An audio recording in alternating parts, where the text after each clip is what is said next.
Hello, Mark Sawicki again, co-author of Virtual Production Essential Elements on a Budget. In our book, we interview a lot of industry professionals that are leaders in the world of virtual production. And one of them is Erik Wolford, commonly known as Wolfie in the industry, very affectionately. And he has been lighting for LED walls for quite some time. And he has some important insights to give you. And I want to share part of that interview with him right now. Enjoy. So here, let me give you a quick rundown.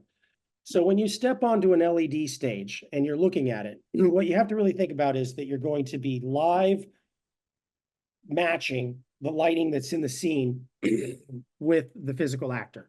So you want to get really good at identifying what's the quality of the light.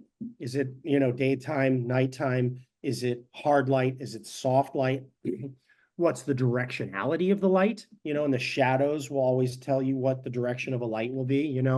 This is side lights, so it creates a shadow this way. Frontal here, up above. The shadows always tell you the truth on lighting. And then you want to look at the ratios of the lights, right? The key light is very bright and the fill side is very dark. So that's the ratio, right?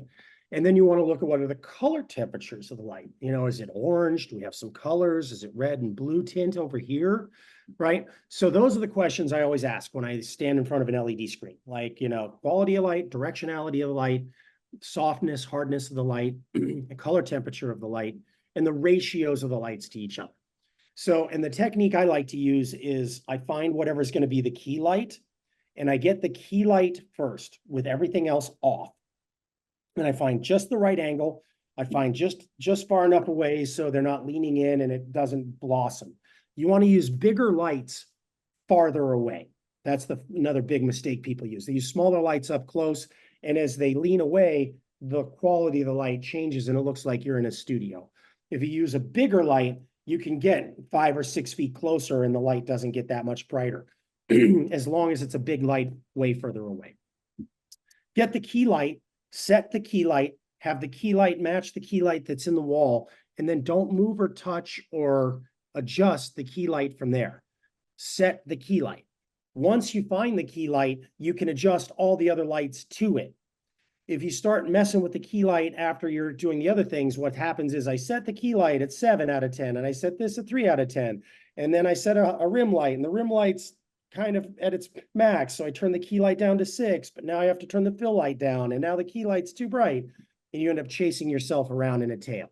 That's why I'll anchor the key light. I'll spend time moving it around and dimming it up and dimming it down and changing its color.